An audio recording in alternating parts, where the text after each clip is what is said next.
Hey guys, welcome back. This is Alan with Entrepreneurship 30.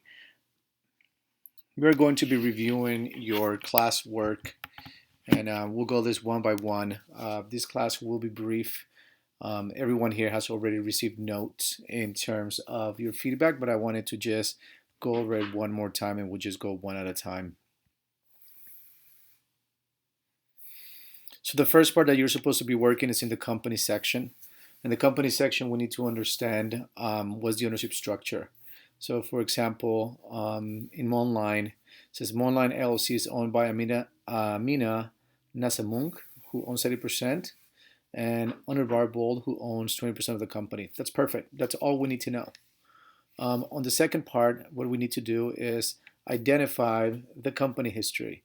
In this part of the history is when we need to know the majority of why this matter. During the company history, this is the only part that you're going to be able to be colorful about your statements, that you're going to be able to tell them why this inspired you, why are you the right person for this job.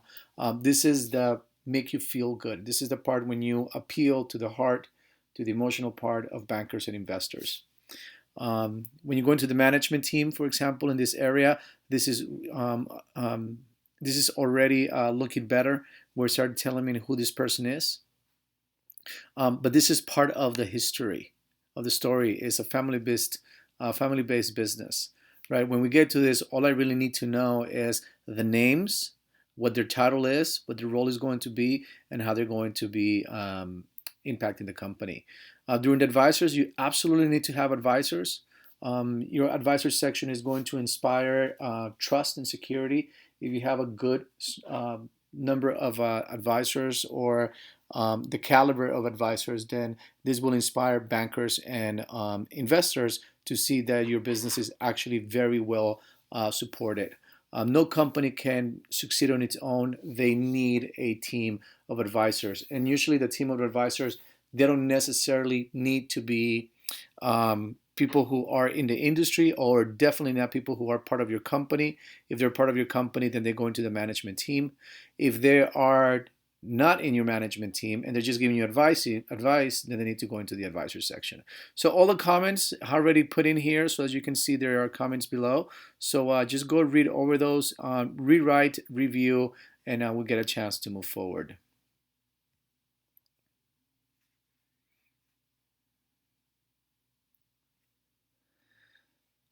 Again, in this section, like I said before, this is, Angelina, this is way too much information.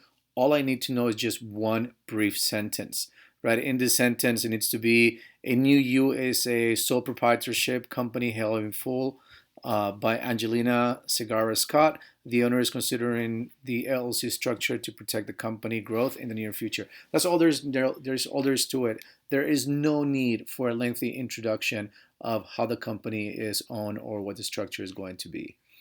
In this area, what I need you to do is I need you to break this down into paragraphs. This is just one big paragraph. In this big paragraph, some of the content that is here needs to be put down here.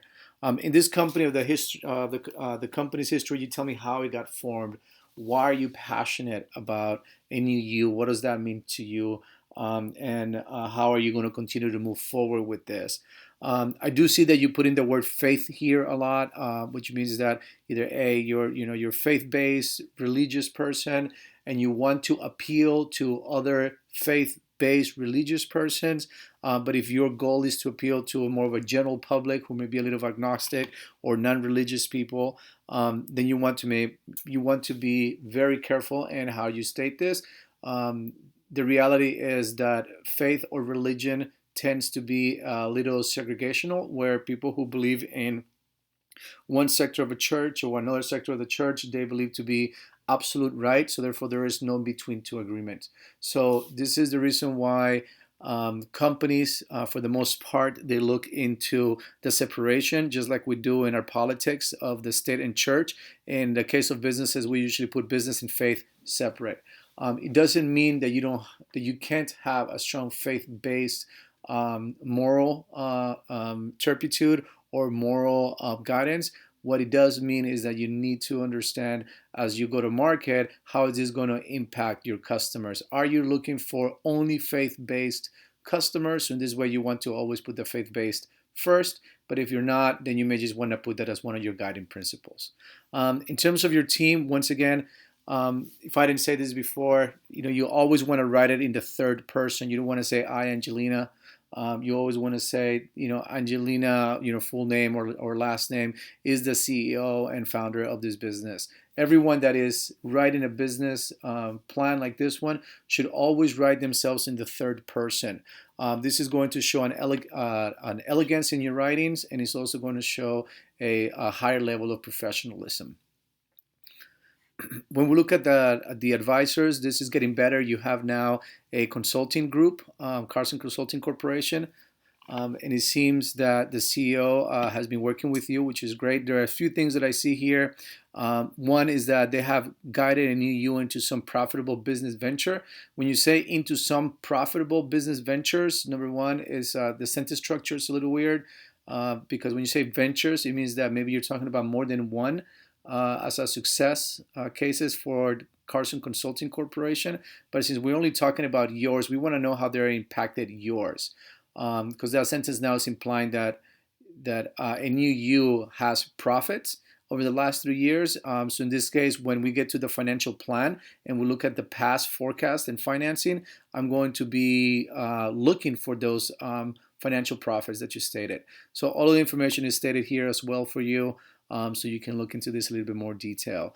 Also, I don't know if Miss Cason, is just a typo for Miss Carson, but that's somebody's personal, name or last name. You want to be absolutely right that you're getting their names correct, as people tend to be very sensitive about their names and how they're spelled.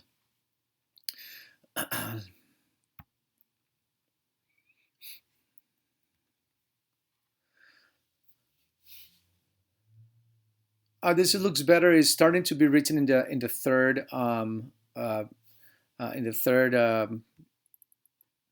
in the third person as well. You may want to always rewrite it though in such a way that it sounds that you're not writing directly, but it's also written by a different entity or a professional entity. Let me see. Sounds like maybe you already edited since I placed my, let's say,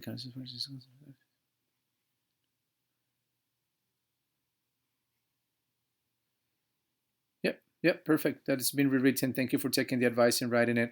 This is the beauty about Life Plan, that I can send you a comment and you can actually change it almost in real time. So that always helps out a lot. With this one, you don't want to write it in the first person again. The I is first person. You want to go into the third person, and you want to say, along the lines that, Kazuko has been baking since he was a small child, and stepping on the stepping stool. That was all great story. It gives me the visual of being a child, the visual of reaching over and tippy-toeing and trying to cook, perhaps maybe a little bit of a ratatouille type of feeling. You want to go and reach deep into that Disney story that touches the people's heart. Remember that you're writing this business plan for a couple of reasons, and the first reason is to ensure that you can secure financing from either banking or an investor, whether this is an institutional investor, which means that they're going to be expecting the most professional type of business plan, or you are writing this to just get another partner, so they'll see that you are serious about making this company a success, and that they see that you actually have a guiding plan that is going to lead you to success for the next year. And the reason why this is called the life plan is because the coronavirus has hit businesses right now, and all the businesses are changing their business plan. So they're going back to the drawing boards, similar to what we're doing here, to restructure their business, to change where their company history, and then they're going to pivot and say, because due to coronavirus, this is the changes that we're doing. So this gives you the opportunity to always change as you need to move forward. The management team, this part looks good. It's in charge of developing and running the social media. That's great. Helen is great. Once again, you need to rewrite this part as the third person, and you should be okay. In the terms of advisors, you have an amazing list of advisors, right? It's not just one name, one sentence, or a few things. You're telling me who this person is and what they're doing. This is an amazing sense of trust. Remember, right now, when a person is reading this for the first time, they don't know you from Adam, so they don't know if you're actually going to be able to pull this business off. And if they are going to give you 10,000, 100,000, $1 million, right? They need to know who you are and why they should go in business with you. And the best way to do that is by listing other people who are already accomplished, who want to advise you, who want to be part of your, advisory team. So by creating this strong list of individuals, this actually sets you off in a very strong foot forward. So I do look forward to, a better write-up of the management team, and a better write-up of a little bit more going into your details of your company history, and this part of this section of the overview is going to be it's already in a very good position to be accepted as a final project for the company and overview. And just as a side note, Viridiana Ponce was one of my colleagues about 10 years ago when I was serving for the National Society of Hispanic MBAs. I think she was either finishing her degree at Berkeley. So she's a wonderful person. Everybody says so, just plain. That just had a Donald Trump impersonation there. Couldn't help it. Hopefully give you a good laugh too. Let's see.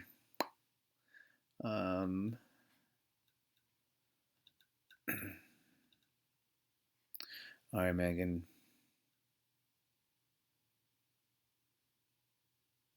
All right, this one is super easy to just rewrite it. Number one, you always want to give the name of your company.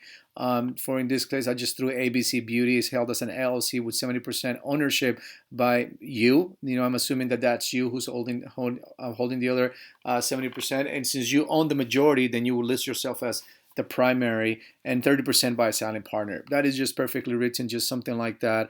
The company history, again, give me more. I need to know more details. I need to know, why this matters to you. I need to know why when the tough gets going, how do you get tough to keep going, right? Give me your inspiration. Tell me why you will not fail.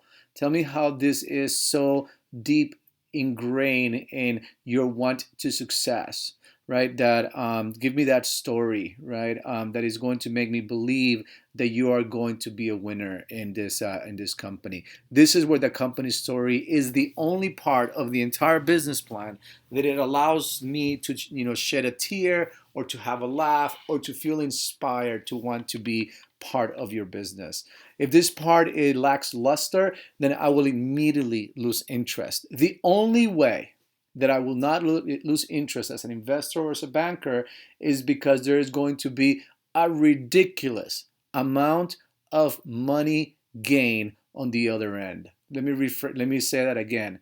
The only time you can get away with a very simple history is when there is going to be a ridiculous amount of money to win on the other end. At that point, we don't care about the soft story. All we care about is how much money is going to make. So in your company history would be something along the lines that you're here just for the money, right? I'm just here just for the money. I'm going to run this. I'm going to make, $100 million, and this is going to be made in the next 3 years. This is how. And if that's your company story, that's your value proposition, this is the only time that you're going to be able to get away with a very short company history. In terms of your management team, I need to know more about who is part of the team. Who are you, Megan? What kind of information, what kind of certificates, accolades, what makes you qualified to make this happen? It's the same thing with Manta, Manta and Alice. As an example, I kind of gave you how if I were part of your team, this is what it would look like, right? Alan is a revenue growth expert with 20 years of management and operational experience, leading business strategy, marketing strategy, business development and sales, blah, blah, blah, blah, right? He holds an MBA. Oh, there's not in here, but it should be here. He's got an MBA from the University of San Francisco and an undergrad in international political economy from San Francisco State University. So that kind of gives the reader, somebody who doesn't know, how is it that this management team is going to help you to be successful? Remember, this is the people that are getting paid. They are part of your team. Every one of these persons is getting paid, and they must be able to contribute. And the advisor is the same idea, right? So you have the advisors, and a person trying, working over here at the same time. They cannot be in both. Either that person is working to earn a living with you, or that person is either, a private partner who is also one of your advisors, right? So make sure that you do not merge the two, because then there is going to be a disconnect of what Manta's involvement is going to be. So clear this out, and then like we saw in the previous example of how this person wrote, who the other advisors were and what made them qualified to advise you. It's going to be very important.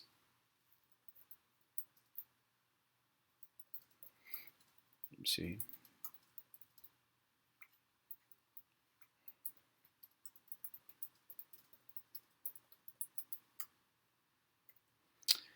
Yeah, there's no work to review.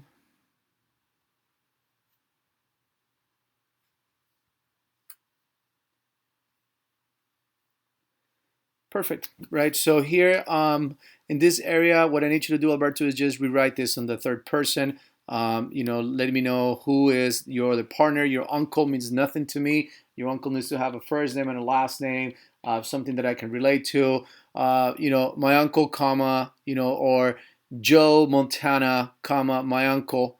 What do I call them? Uncle Sam. Yeah, Uncle Sam came to this country and began working as a carpenter. Right over the years, make sure that his story is clear, and then how he has inspired you to want to take over the business and carry on the torch. While you may not be like, quote unquote, you may be, I'm just saying that you may not be the quote unquote the handyman, you're the person who's actually making the business grow.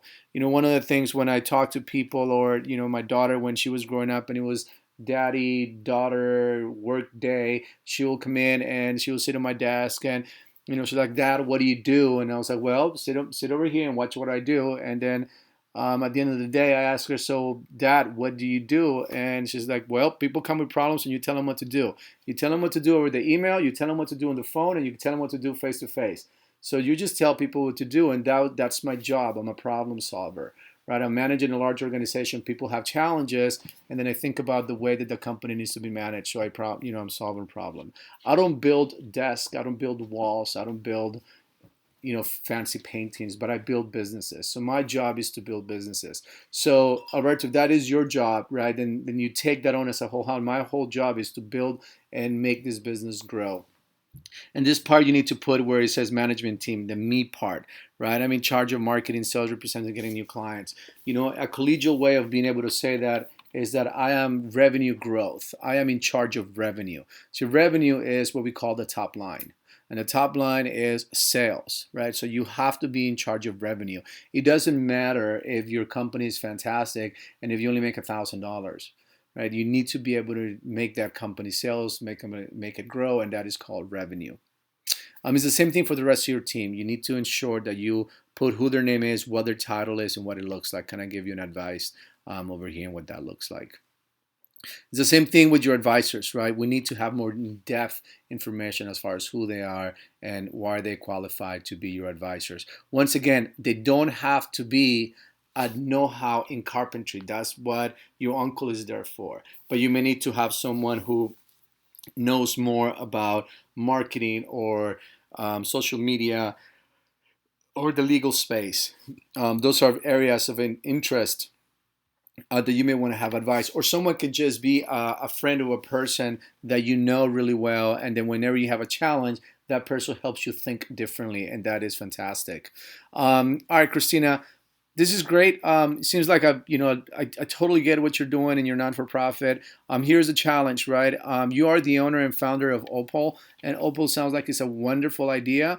But it says the program that will be integrated within the city of Oakland Animal Services.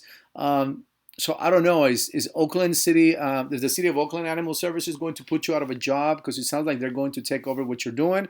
But your goal is to create it as a standalone non-for-profit. So this ownership and structure is conflicting. I don't know what you're trying to do. Are you trying to be acquired by the Oakland Animal Services, or are you trying to be a standalone? So be a little bit more clear on the structure. I don't really need to know where it's going. And since this is a non-for-profit, there is no money in you selling it. There's only money if you were to sell it to, say, Google, but you're not. So therefore, this being acquired or absorbed by the city of Oakland is kind of like, this it kind of is the end of this business. So I identify what you're trying to do here.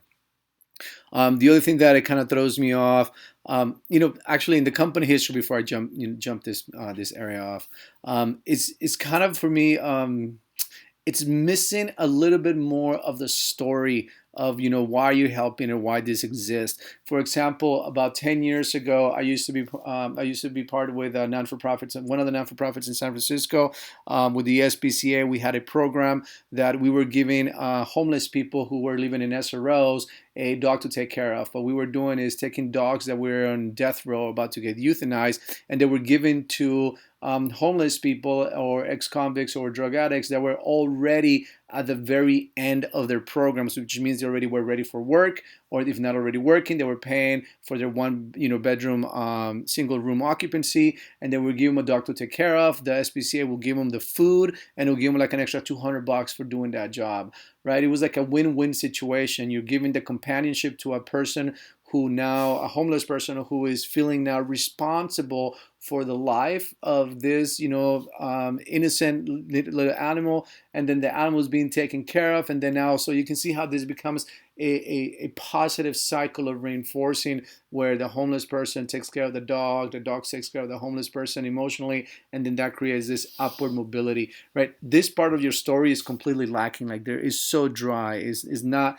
It's just, it needs to be a little bit more embellished into the reason of why this program matters, versus just euthanizing the dogs, the no more money spent, and then the homeless person can take care of their own, their own challenges, right? So you need to let me know why this is important in this area.